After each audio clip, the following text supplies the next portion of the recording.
And hello again, Peter Mansbridge here. You are just moments away from the latest episode of The Bridge. It's Wednesday, and that means, of course, smoke, mirrors, and the truth. There he is, thumbs up, with Bruce Anderson.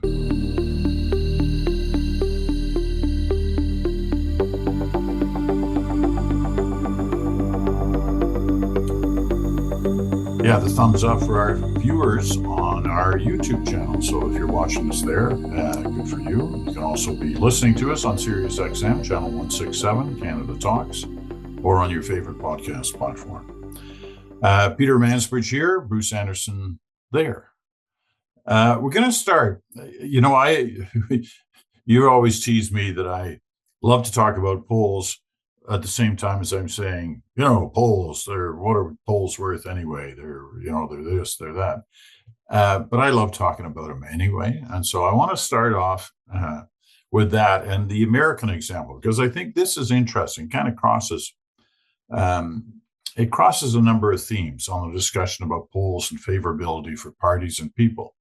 Joe Biden had a horrible weekend. You saw, I'm sure, the New York Times data that came out over the weekend, which is kind of a one-on-one, him versus Trump, in the 6 battleground states, the acknowledged 6 battleground states. And in 5 of them, Trump was not only ahead of Biden, but he was basically thumping Biden. It was, I think, 4+ points in each one, so beyond the margin of error.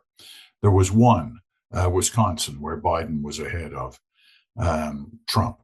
So Look at you with all of the numbers. That's really impressive. Are you impressed? I try my darndest, to do the right thing and to get the data for you, so you can think about how you want to respond. Here's the other half of the story, though. Last night, it's kind of the off-year elections that take place in the U.S. and there's everything. There's some governors, there's some Congress people, there's some data points in different states on issues like abortion. So last night, the results come trickling out well into the evening and into the early morning hours. And hey, wait a minute, what's going on here? The Democrats were winning a lot of the key battles last night, some in red states, in other words, Republican-controlled states or states that are usually Republican. Let me just I know you're anxious to get in on this, but just to remind everybody, here's what happened last night. Democrats notched 2 wins in Kentucky and Ohio, both states that voted for Trump in 2020. In both states, abortion was the main issue. In Ohio, a ballot preserving abortion rights passed. Virginia Democrats retook full control of the General Assembly after 2 years of divided power. In Kentucky, Democratic Governor Andy Beshear was reelected. That was a race where Trump came out heavily for the Republican opponent, and the Democrat was supposedly in trouble. He ends up winning by more than he won last time.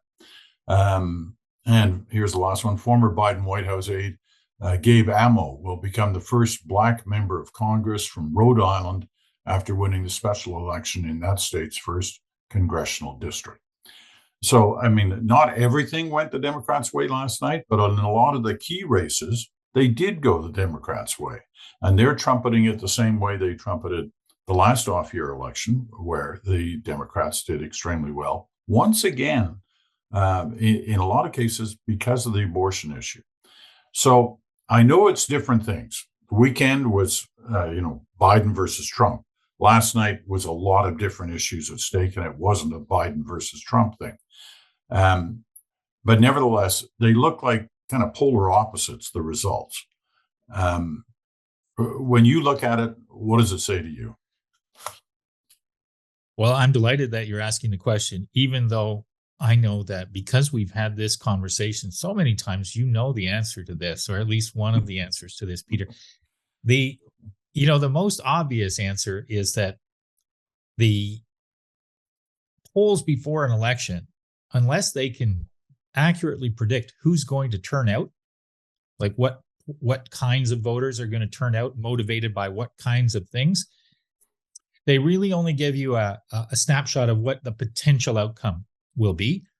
And seasoned participants in politics, campaign managers, know that turnout is the most important factor at the end of the day, especially in U.S. politics, where you have these races where there's two parties and the difference between 50.1 and 49.9 is night and day.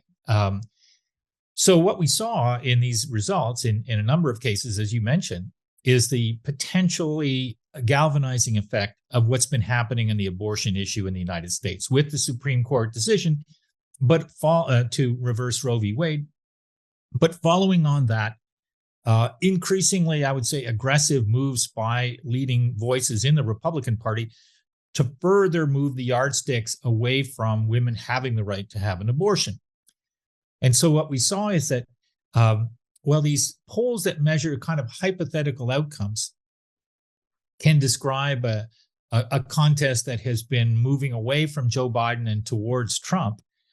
Underneath the surface of that, we know that when it comes time to actually go to a voting booth and mark a ballot, the abortion issue has shown us a number of times already that it can be a very important predictor of who's going to turn out and why. The second and the other thing I think it bears mentioning is that Biden is suffering from this kind of incumbency malaise where people are saying, I don't know exactly what I think he's done wrong, but things seem bad right now. And so I don't feel very motivated to support the incumbent. Add to that for many people, he looks too old to handle that job. So those things are both part of the framework for him. Donald Trump is not the president right now, but he's pretty visible to people. When he becomes more visible, I think what happened yesterday in the election results tell us is that then it becomes less hypothetical. Then it really becomes a question of whether or not Americans who've seen Trump in action for a number of years now are really going to mark a ballot to put him back in the White House. Because marking that ballot is different from answering that polling question. In effect, what I'm saying is that for a lot of people answering that polling question right now, it's that how do you feel about Joe Biden, not how do you feel about Donald Trump. On voting day, it is a question of, do you want Trump in the White House or do you want Biden? And those are really the two choices available to you. There might be some other names on the ballot, as there often is, but that's a different test. So it's encouraging for the Democrats, but it's also encouraging within the context. They shouldn't ignore all of those other results that show, notwithstanding all of the reasons not to vote for Donald Trump, Biden is still trailing Trump in many of those swing states that were crucial to the outcome last time. But would last night make you feel, if you were a Biden supporter or if you were Biden yourself, would it make you feel more comfortable than you were feeling, 2 days ago? Yeah, it would. It would. I think the question for me is among the people like he's your friend. I know him a little bit, David Axelrod, who we had on the show a while back. My friend. I met him once. Our acquaintance. Okay. Okay. He's a seasoned expert campaign manager in these presidential elections and other elections too, for that matter.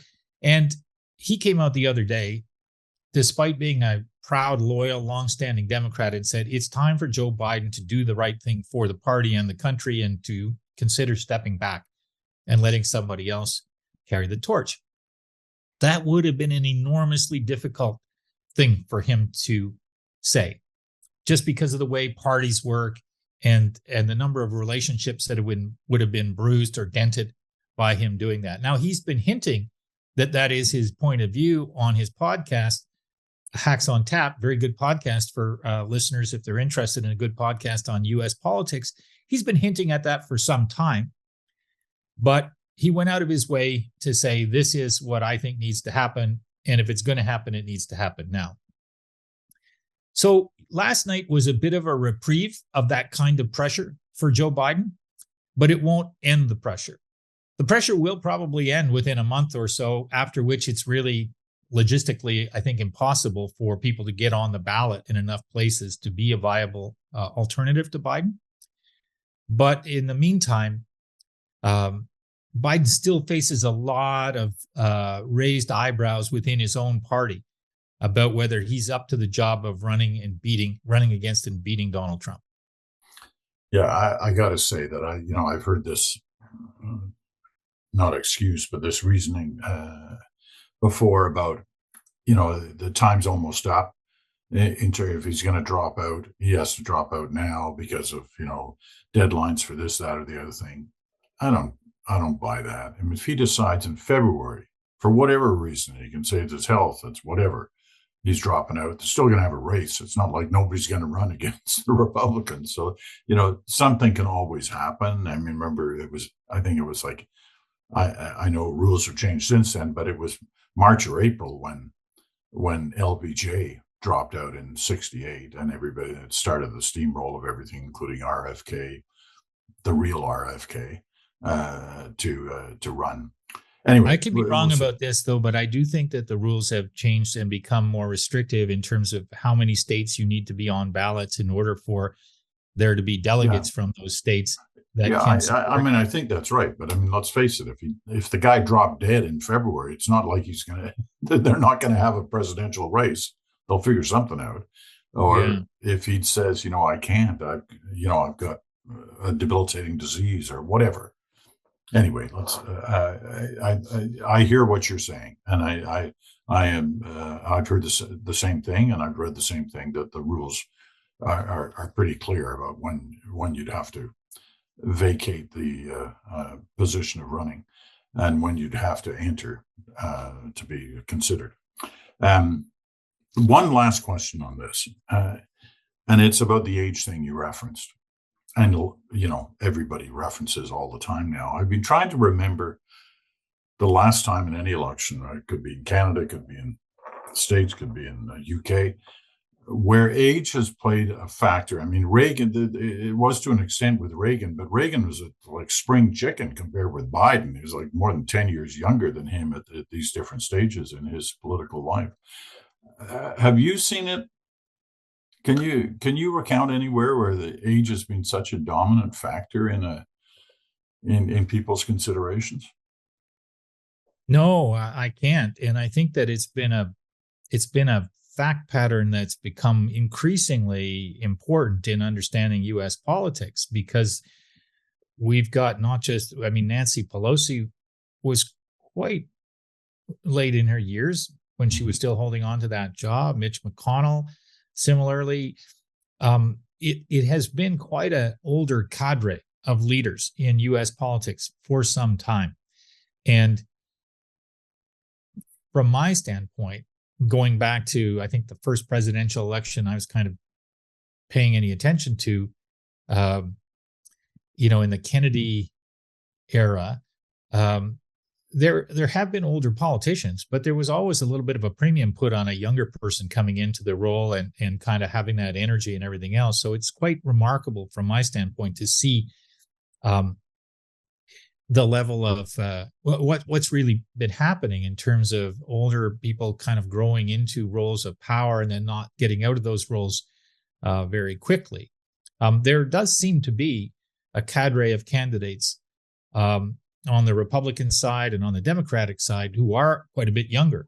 But Trump and Biden really do seem to have strangleholds on the nominations of their parties at this point. I want to ask one other question, not about this, not about what we've just been talking about, but another one that kind of relates to American politics, but it relates more to the media, and therefore it's as much a Canadian issue as it is an American one. On the weekend, on the Sunday morning shows, which I don't know about you, but I don't enjoy the Sunday morning shows the way I used to in a different era, not that long ago. But nevertheless, I watch them because on Sunday morning shows in the States, because they give you, they at least give you a sense of what's at play. George Stephanopoulos hosts the ABC Sunday morning program. And, it's a 1 hour, it's the traditional format, there's a couple of guests, a panel, some thoughts, and boom, they're out of there. Now, Stephanopoulos is an interesting guy. His background is more well, it's more like yours than it is like mine. I mean, he's an ABC News host now, but he came out of the political world. He was a top aide to Bill Clinton. I think he was the press secretary or director of Yep, communications, yep. somewhat like that. And so he has a lot of backing in high level, high stakes politics. But for the last at least 10 years, maybe longer, he's been a reporter, a journalist, a host. Now, on 2 days ago or 3 days ago on his Sunday morning show, he interviewed Steve Scalise, who is a leading Republican, was almost Speaker of the House in this whole Speaker debacle. He's an interesting guy because he's pretty far right on the spectrum, but he's seemingly admired by a lot of people, especially in Congress, not just Republicans, partly because he damn near died in that shooting that took place at the congressional baseball teams. Were practicing one night, and some shooter came by and started taking pot shots, and Scalise was one of those who was severely wounded. Anyway, he's managed to struggle through that. He was the guest on Sunday morning, and one of the question that Stephanopoulos wanted to get to, I'm sorry to drag this out so long, but the question Stephanopoulos wanted to get to was whether Scalise believed the 2020 election was legitimate or not. Now, Scalise is basically aligned with the MAGA wing, and who don't feel that's legitimate. But Stephanopoulos kept asking. I think he asked him 7 times, never got a straight answer. And he finally gave up and basically ended the interview. So my interest in that moment is not about Scalise, not about Stephanopoulos really, but about this issue of how far you press when you can't get an answer. And I've been up and down on this, in my own career. I used to feel there was a limit to how many times you keep pursuing the same question, because if they wouldn't answer it, people could figure out why they wouldn't answer it and what their almost certainly what their answer truly was. And that people get upset. The audience goes, okay, give it a rest, move on. But then I watched this the other day and I thought, you know what? Good for him. He kept pursuing it. He kept getting a non-answer. And he finally said, I'm out of here. That's Stephanopoulos. So as I said, I've gone back and forth on this. I'd be fascinated to know what you thought of Well, I'm going to help you settle this in your own mind. it. Your most recent view of it is, I think, the correct one in that case. I think that Stephanopoulos did the right thing. I think that other journalists should take the same approach. When you're talking about something as fundamental as whether or not the person that you're interviewing is willing to tell the truth about how the democracy works. This isn't, do you support carbon pricing or not? It is more fundamental in my view than that. I happen to agree with people like James Carville, who say the Constitution of the United States is at stake in the outcome of the next presidential election. And part of why he says that is this idea that you can deny the legitimacy of an election result. And if you allow people to do that, even when all of the evidence says the election result was legitimate, if you give up pressing people to come clean on whether they believe the election systems are legitimate, then you basically allowed it to be a matter of opinion rather than a question of fact. And I think that at that point, the people who want to pretend that an election was stolen when in fact they lost it, then they win.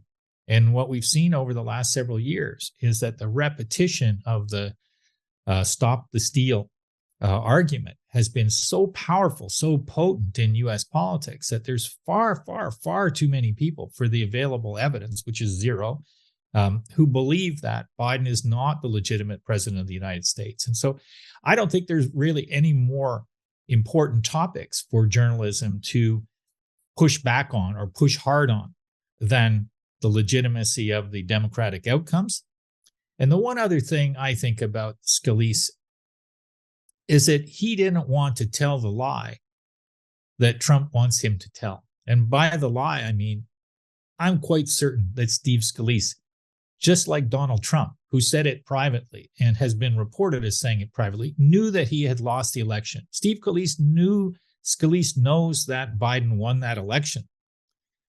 But he doesn't want to say that, and he doesn't want to say the lie that Trump wants him to say, which is that it was stolen. And in choosing not to say that, he didn't affirm the truth. He basically reinforced the idea of the lie without putting his own words to it. And I think that's an act of political cowardice. And I think it was an act of, I don't call it courageous for Stephanopoulos. Good for him that he did it. And good for him to halt the interview when he couldn't get an answer to as fundamental a question of right or wrong as that. Yeah, I think we're in the same position. The issue becomes the issue itself. That's the determining factor on how far you pursue. Yep. To me, it is. So if it was not about the state of the democracy, or the impact of the Constitution on a question like an election day, you punt after a couple of attempts, make it clear, well, you're obviously not going to answer the question. I think so. I think that is I think it is more acceptable for politicians to say there are certain questions that are, not ones that I really want to get into. There might be reasons for that have to do with things they're working on, or party organization, or, a variety of concerns, all of which are part of the messy business of politics. Everybody in theory would like something where a journalist gets to ask a question and the politician is required to answer, but the world doesn't work that way. However, in this particular case, I think the subject matter and the evident risk to the Constitution of the American democracy, I think is so great that it would be a mistake for politicians to let some of these MAGA advocates escape without answering basic questions of, do you trust that our elections are run in a fair and free manner? And I think the courts are making decisions about that. But I think public opinion has to be more convinced. And it doesn't help if people like Steve Scalise dodge those questions. And it does potentially help if people like George Stephanopoulos keep pressing for clarity on that. Don't want to put you on the spot, but can you imagine a scenario in Canada? I'm not talking about the people being interviewed or who's doing the interview. I'm talking about that issue, an issue where, you know what, you've got to answer this question. You can't pass on this. You have to give us an answer. Can you think of something that would be, the Canadian equivalent, if you will?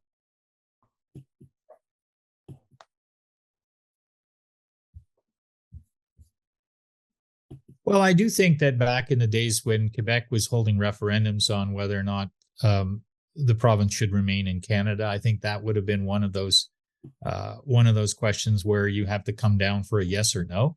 I don't think there have been that many of them in Canada. I think by and large, our parties have all kind of worked within the context of an agreed upon, even if unstated or unwritten, a set of rules. There are times when I've seen politicians kind of come close to being unwilling to answer a particularly pertinent question. I have in my own mind concerns about things, concerned about a potential prime minister, whether they were Liberal, Green, NDP, or Conservative, committing themselves to a course of action that means, in effect, if there was a public health emergency, they would not take certain measures. I'm talking about vaccinations here. I think that is a pretty important question because it does go to the issue of what would you do in a crisis? And I guess what I'm saying that relative to the American situation is I think they're in a crisis. Their democracy is in a crisis.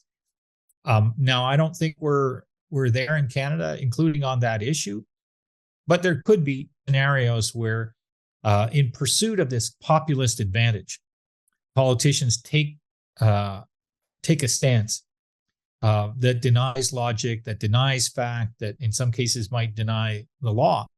I just don't know that I've seen a case that here. Okay. All right. We're going to take our break and come back on another sort of one that crosses the border. It's back and forth, but it involves the Premier of Alberta and a right-wing commentator in the United States. We'll talk about that when we come right back.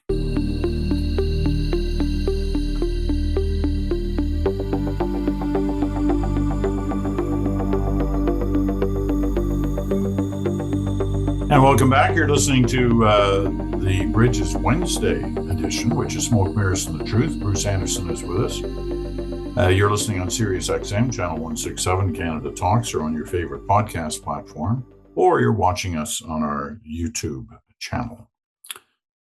Okay, it came out yesterday that Premier Danielle Smith from Alberta and the former Fox host Tucker Carlson, now I think where's he working now? Twitter or something? Doesn't he have some arrangement with Twitter or somebody else that broadcasts his show? His audience is vastly diminished. I was sure you were bringing the facts to this discussion, and I was just going to bring the opinion. You are going. You're going to bring the opinion while I don't know what his platform is, but he does have one that's internet based. Yes. Right. And to say he's controversial is, you can't overstate that fact. He was too controversial for Rupert Murdoch. Exactly. And too costly for Rupert Murdoch. He was part of the reason that they had to come up with that huge settlement in the case of Dominion voting machines. He's also controversial because there are many people who claim, and many organizations who claim, and many other news organizations who claim, and they back it up with facts, that he's a racist and that he's involved himself in racist pronouncements, especially around immigrants, for years now, saying they're coming into the country and they're dirty and they're this and they're that, and it's pretty ugly stuff that Carlson talks about. So the issue becomes, okay, he was invited to come up to some conference in Alberta, and the Premier has decided she's going to share a stage with him and be interviewed with him. Now that's got a few noses out of joint. Should it? She says, listen, I'm interviewed by lots of people I don't like or agree with. Should she have drawn the line on this one? Well, I think so. I think that what she does by agreeing to be interviewed by him is give him a measure of standing in the public discourse that a lot of people, for quite legitimate reasons, feel he should not have. So that's a choice she's entitled to make. But it's kind of a strange choice. I mean, she did just win an election. She's not really in campaign mode. And why she would feel that there's some value for her in being in that situation with him is a bit of a mystery. It sort of probably suggests that there is still more pressure within her party to pull further to the right, to pull further towards some sort of isolationist tendencies than she might want to admit. And there's been some discussion about, I guess, some policy resolutions coming out of the United Conservative Party in the last little while in Alberta. So I think it's fair to say that she's dealing with internal pressures that might be the kind of thing that would make her want to do a session with Tucker Carlson. But on balance, in terms of the impact that it has on her credibility as a premier who governs for all Albertans and as a participant in the kind of the broader Canadian dialogue, I think it casts her in an unfavorable light. Let me put it that way. I wouldn't have done it if I was her. I wouldn't have advised her to do it if I were an advisor to her. In fact, I would have been pretty pretty aggressive in offering the contrary advice, and so I'm surprised she's doing it. And I think she'll probably come to regret it. Well, she might also come to change her mind about doing it. But let me put it this way: she's not the first Canadian politician to appear on Fox, right? And on Carlson's show when he was at Fox. The charges against Carlson have existed, didn't suddenly pop up overnight. They've been around for years, some of them, and questioning his, whether he's a white supremacist, his meetings with the Prime Minister of Hungary. He's been over there to Budapest, spoken to the Hungarian, the party that's led by Orbán, the Prime Minister. So these issues have kind of come up before, but other, I'm not sure whether Justin Trudeau's ever been interviewed by Tucker Carlson, but he's been on Fox. I mean, there is that argument, go to the den of your opposition to make your case, and you might get some respect for that from voters, from whomever. I think the thing that occurs to me about this, Peter, is that I don't think of Tucker Carlson as being an interviewer. He's effectively a politician for all intents and purposes. He campaigns for his point of view, and sometimes he does it with somebody sitting across from him, and sometimes that involves him asking them questions. But he's not there to ask questions of Danielle Smith. He's there to offer his perspective on whatever he has to say about Canada, which I'm sure will probably please the people who are in attendance, and shock others, because I think he's a shock jock. I think that's who he is. I think that's what he does. I think that if we look back over his career, I think he start at MSNBC, so he's been in some sort of an evolution. He was on the old Crossfire show years ago, like 25 years ago. But he was at CNN. Then you're right, he was at MSNBC, and then he went to Fox. So he's been a champion of a lot of things that would not be considered palatable, which doesn't mean he's not entitled to think those things or say those things, but not palatable to many Albertans, to many of the people who voted for Danielle Smith, and certainly to many Canadians in other parts of the country. So all I'm saying is that I think she's giving him a platform that is bigger than the one that he would have had if he wasn't sitting down with her. I don't think he's giving her a platform unless she has some reason to want to be heard by the crowd of people that follow Tucker Carlson on whatever platform he's on. Although I can't figure out for the life of me what that would be, what that would be of value to her. So I think of it as her deciding to give him a platform. And I don't understand why. I don't understand the political math that says that that's a good idea for her. Here's one thing I will give Danielle Smith. She's not afraid of doing interviews, right? She does put herself open to interviews from all kinds of different news organizations. For all the fuss about the CBC that's made by, a number of conservatives from both the federal and the provincial scene. She's been interviewed by the CBC more than a few times. When I was at the CBC, I had her on my show when she was running to be Premier of Alberta. But as opposed to some people who don't do interviews on the major news networks. I'm thinking Canada. I'm thinking obviously Polyev has chosen, his strategy is not to do them. He does apple orchard interviews with a local reporter. I'm not sure that he's done since he's been leader. I could be wrong on this, but I don't think he's done a major television interview. And that's part of their strategy, I guess, not to do them, We'll see how long that lasts as we get closer to an election or in an election campaign. Trudeau still gives them, not a lot of them. And I'm kind of wondering that at this point, if he doesn't know what his game plan is for the next few months, whether it would be a wise decision for him to sit down and have a very straightforward interview about the state of things for him, for his party, for the country. I'm talking Trudeau here. Do you think he should? I don't think he should, unless he has a clearer message, unless he has a different way of expressing what it is that he's trying to do.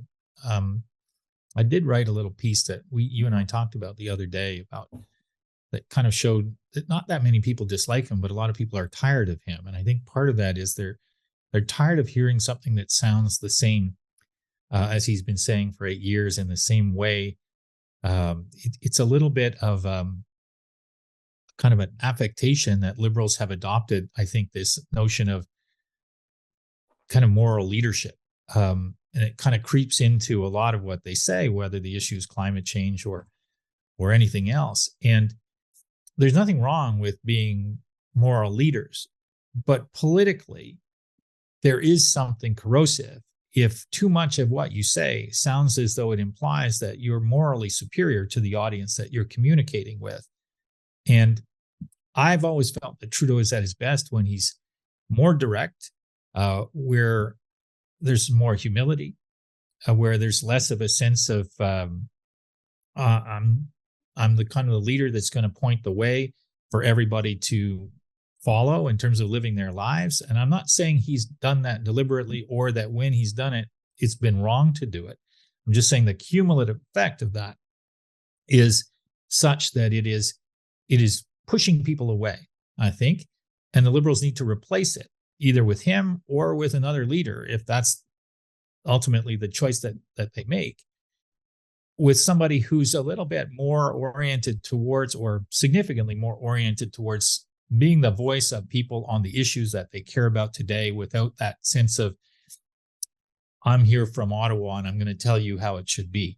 That problem has existed for other governments before him, so it's not a mystery how it kind of creeps into the way that you present. But if I hesitate to say, yes, he should go and prosecute his case, it's because I think that he needs to do that differently if he would expect to have a different outcome from the one that we've seen showing up in the polls over the last several months, which is people saying, in effect, I keep hearing things that sound the same. They're a little bit stressful for me. I'm going to tune out. I'm going to listen to somebody else who's got a different sound, a different message. Even if it's not everything I'm looking for, it feels fresher. It feels more aligned with what I'm thinking about every day. And it doesn't feel scary. Now, part of that problem is, and I want to go back to one of the criticisms that I was hearing about Joe Biden this morning. I think Joe Scarborough was making this, is that advisors around Biden are telling him not to attack Trump. And Joe Scarborough, this Republican or former Republican, was saying this is exactly the wrong advice, that Biden has to go after Trump, has to remind people what the contrast is, has to remind people of everything that they didn't like about the chaos that was the Trump presidency. And similarly, I think Trudeau has to take it upon himself, if he wants to compete successfully with Pierre Poilievre, to define Pierre Poilievre. And I don't think he's done very much of that. I don't know whether people are telling him that he should do it later or it's off-brand for him. But I think that the off-brand for him idea was something that made more sense closer to 2015 than it does in 2023. Because I think that the choice of Trudeau will be more about defining his opponent in this election rather than supporting his agenda. That's, I think, a function of that many years of incumbency. And also, I think the agenda isn't that clear going forward. It's like, if problems come up, we'll manage them. We'll have your back.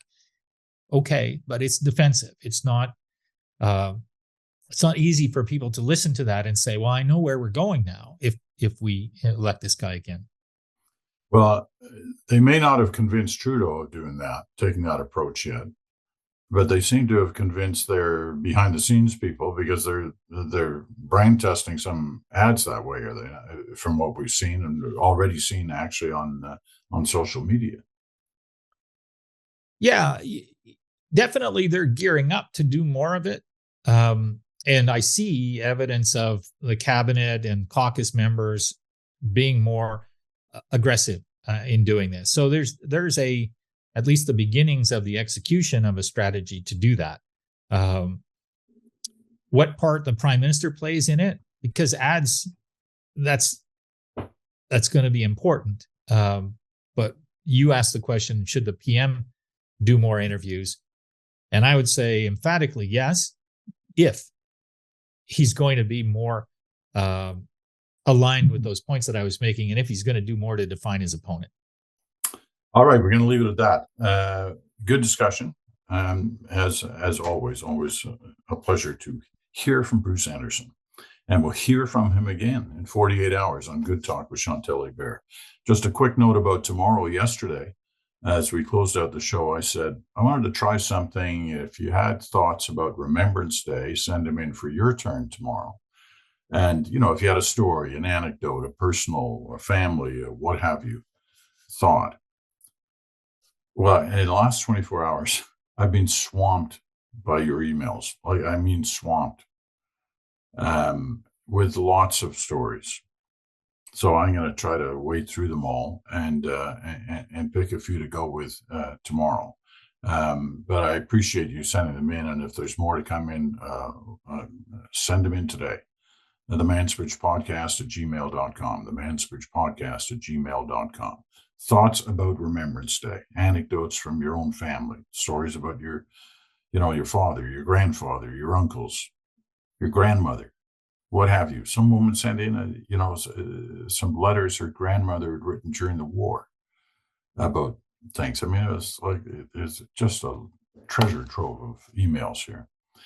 So thank you for that. And thank you, Bruce, for today. Thanks, Peter. We'll talk again on Friday. I'm Peter Mansbridge. Thanks so much for listening today. And we'll talk to you again with your turn in the Random Ranter. That's in 24 hours.